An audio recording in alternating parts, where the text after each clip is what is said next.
Hi, I'm Sam, the footnote writer for this show, and today we're talking about rice, a nuclear reactor in Wyoming, and woolly mammoths. This is the Tech Optimist. It's about half the world's population relies on rice as their primary source of calories. I think the tide has turned in public sentiment about the role of both fusion and fission. And they call what they're doing molecular de-extinction. And if you really look at, the next big problem, this is on the list.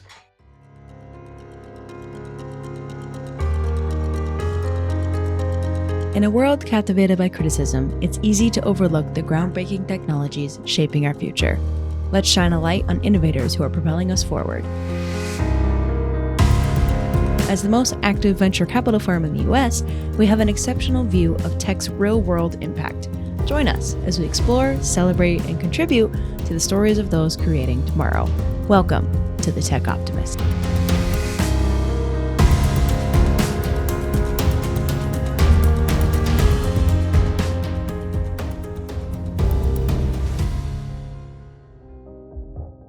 As a reminder, the Tech Optimist podcast is for the informational purposes only. It is not personalized advice, and it is not an offer to buy or sell securities. For additional important details, please see the text description accompanying this episode. Okay, welcome to the Tech Optimist podcast, our 3 breakthroughs segment where we identify what we think are 3 things that could potentially change the world that have happened over the last week or two. And so I'm joined today by Matt Caspari, one of our managing partners. Matt, before we kick off, why don't we tell the audience, why don't you introduce yourself and a little bit about your background and what you do at AV?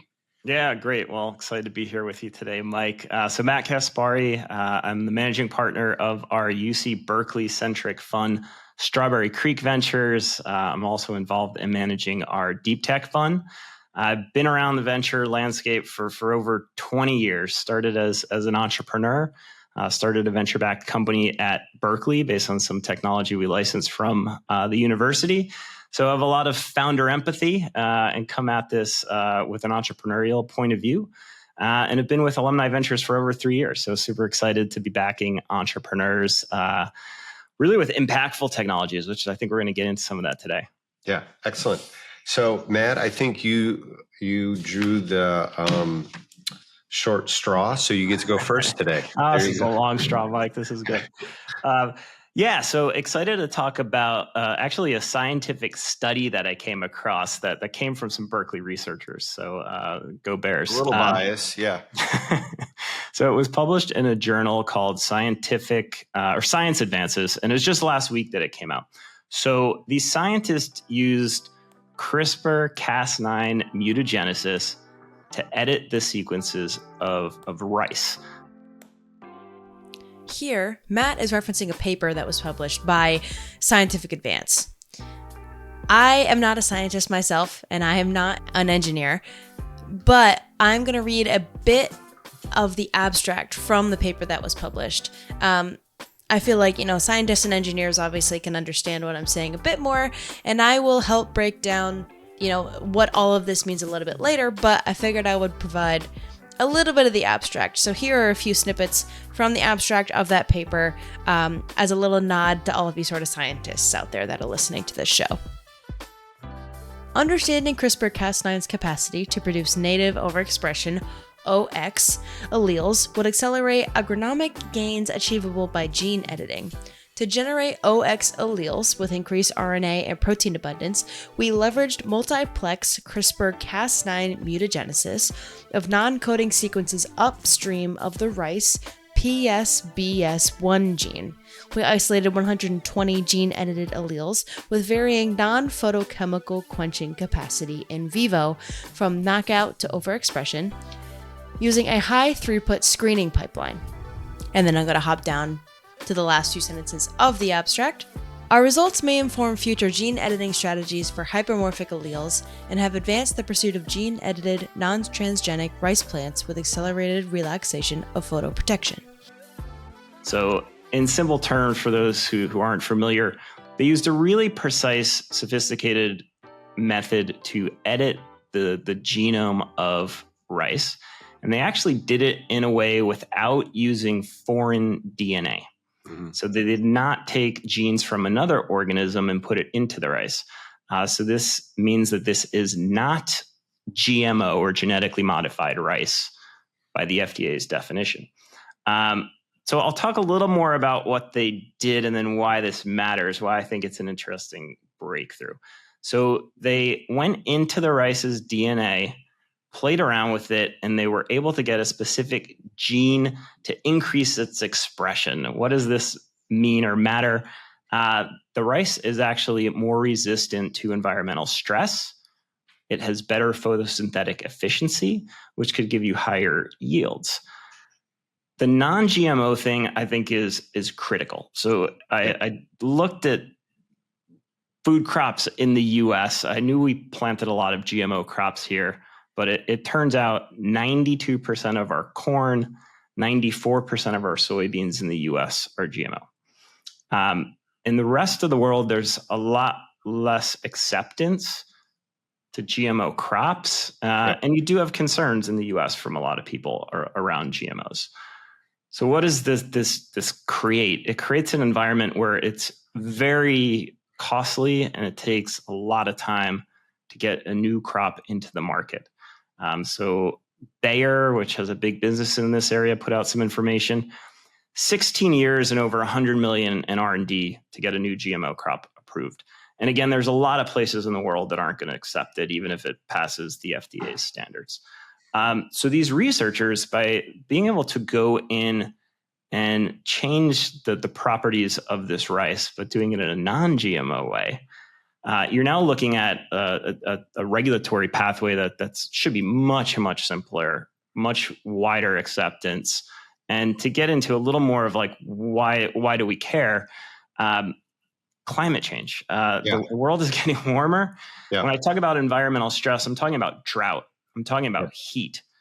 Photosynthetic efficiency is something really interesting. You're talking about energy coming into the rice crop. And if you can convert more of that energy, you can get higher yield. So if a farmer plants a hectare of rice, you're getting more out.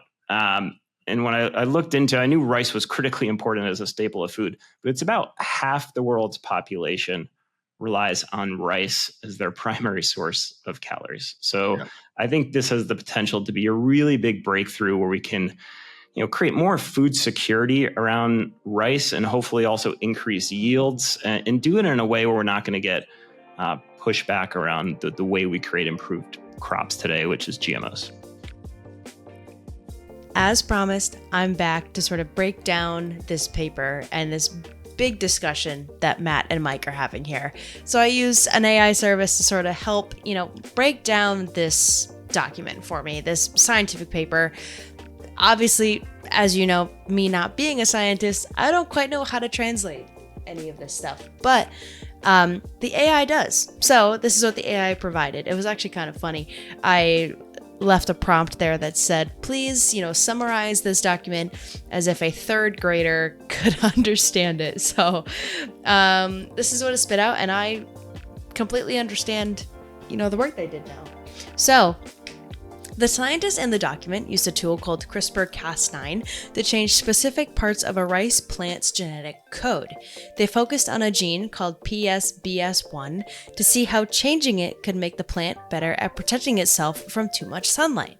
By making these changes, they were able to increase the amount of a protein called PSBS in the plant, which helped the plant protect itself better from sunlight.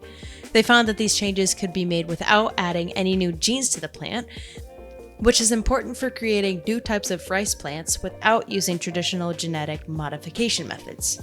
And so I figured it would be really impactful to sort of share this in my little footnote here of the podcast to just, get everyone on the same page and sort of have everyone else understand how impactful, how important, and how, innovative this find was. So I hope you enjoyed this footnote, and there will be a few more down the road. But let's hop into Mike's next breakthrough. Want to help drive America's technological edge? Alumni Ventures U.S. Strategic Tech Fund gives you access to startups pioneering innovations that will shape the strategic technologies of our nation, from cutting-edge artificial intelligence to cybersecurity and energy security. This is your chance to invest in the startups that are pushing the boundaries of what's possible. Visit av.vc/US Strategic Tech to get started. Yeah, I mean, again, big picture, you talked about, environmental changes. But,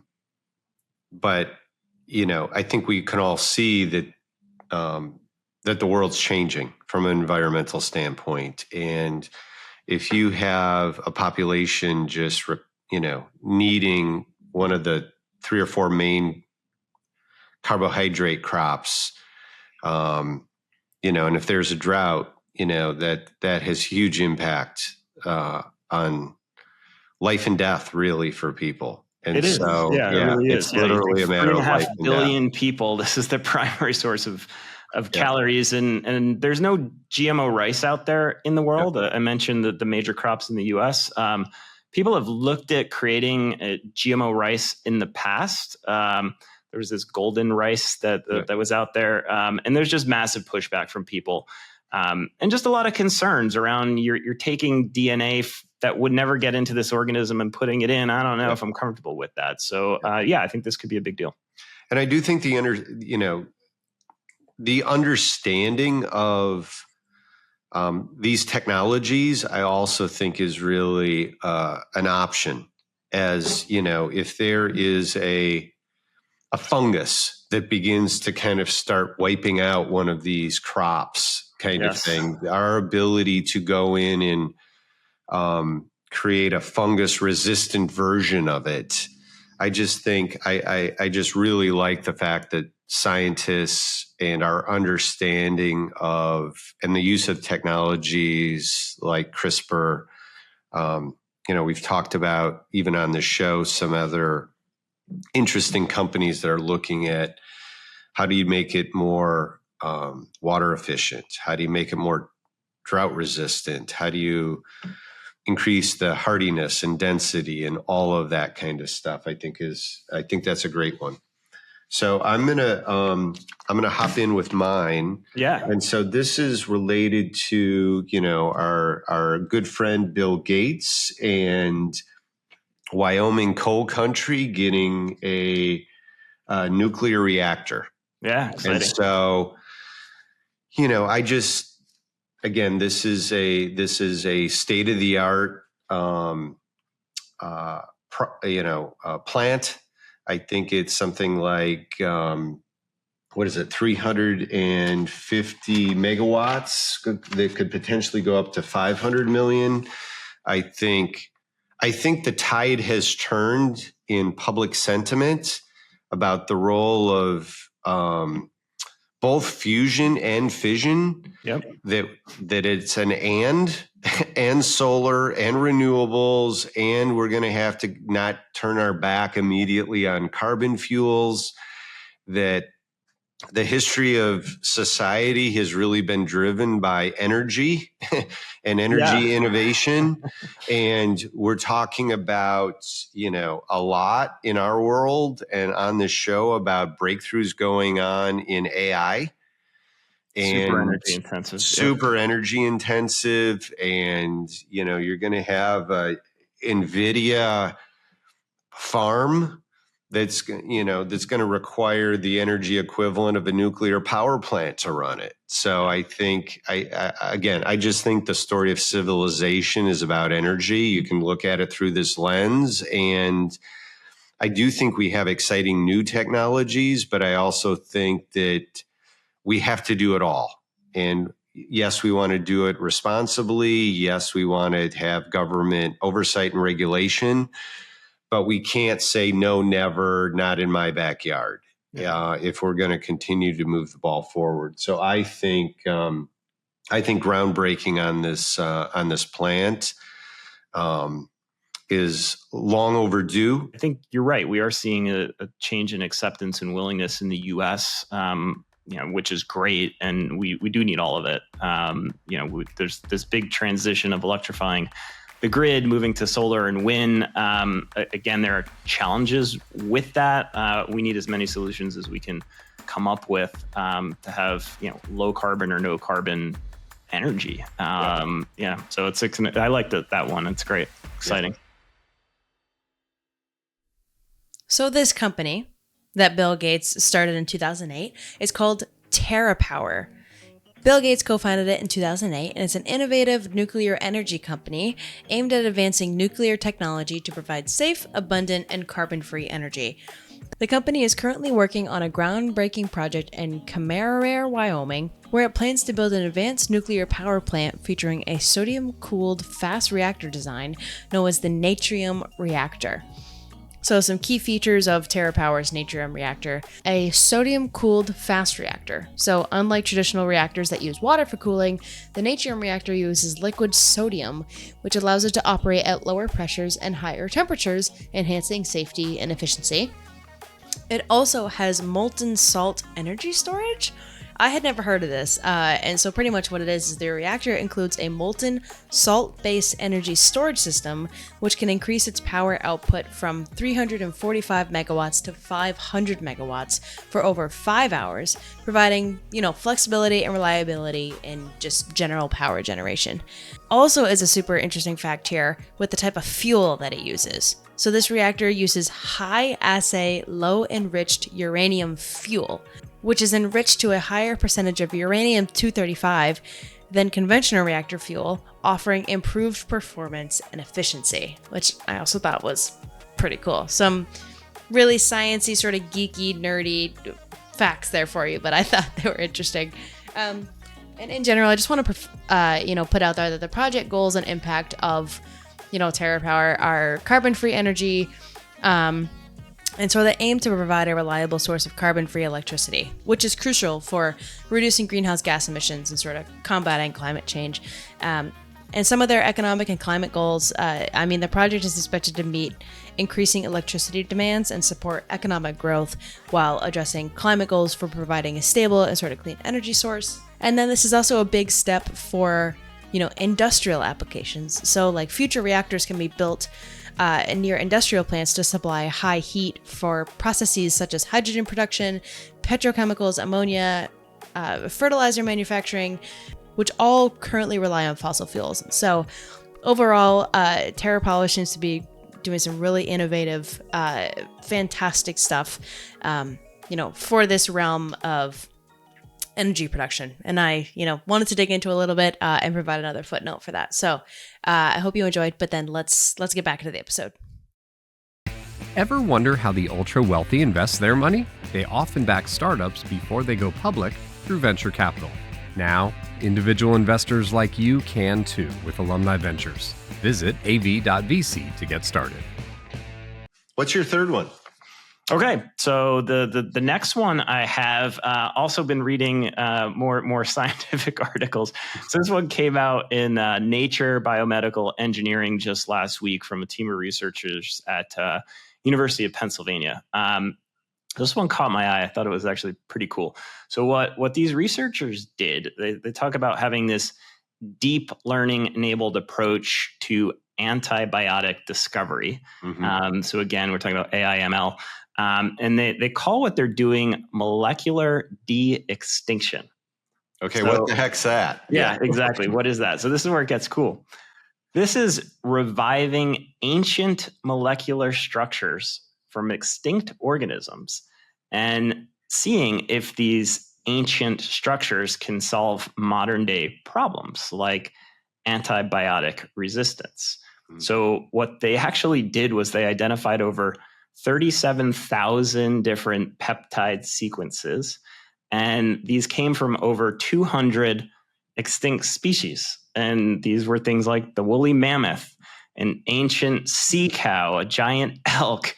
And then they took the next step and they actually synthesized and made 69 of these peptides and tested them against bacterial pathogens, and many of them. I love this. It's so cool. It's so cool. it's wild, and many of them showed really strong effects. And it even gets kind of cooler. Is they looked at the mechanism of action and found that the way that most of these work is just a different mechanism of action of how our known antimicrobials work today. So you're talking about kind of a whole other new strategy to combat bacterial infections. And I knew this, antibiotics is a big issue, but looked into it a bit more. World Health Organization says that this is one of the top public health and development threats. Over 1 million deaths per year. And the projections get pretty scary if we don't find some new solutions. So yeah, I think this one's super exciting. Again, putting that in context, just, one of the great discoveries of the 20th century, and again, my wife does genealogy. You go back and the number of people that died of, abscessed tooth or something like this that we kind of scoff at. And if you really look at, the next big problem is this is on the list. And tie back with it's earlier. So expensive, and and I just love this idea, which I had not heard about, of going back into pre-industrial times when it was really pure Darwinism that kept, like, how does the woolly mammoth live to reproduce? There was no finesse. And so, the fact that you go to the, prior species that are now extinct and, looked at them and what they were doing and how they survived, and learning from it and borrowing from it and sequencing it, I think is very clever, very interesting. And again, I love this one. All hands on deck to, more tools, more pathways, more approaches. You just, the nature of science, the nature of us is, there's always shit to take care of, and you got to try to stay ahead of it. And so really a good one. And so we'll put, again, some background information, some show notes for people that want to read more, read the original, articles. But it was fun. I look forward, Matt and I will be doing this over the next month or two. Our plan is to kind of rotate it around the AB team. And so, Matt, we'll do it again next week. Thank you. Next week, Mike. Take All care. Right. Have a good one. You too. Bye. Thanks again for tuning into the Tech Optimist. If you enjoyed this episode, we'd really appreciate it if you'd give us a rating on whichever podcast app you're using, and remember to subscribe to keep up with each episode. The Tech Optimist welcomes any questions, comments, or segment suggestions, so please email us at info@techoptimist.vc with any of those, and be sure to visit our website at av.vc. As always, keep building.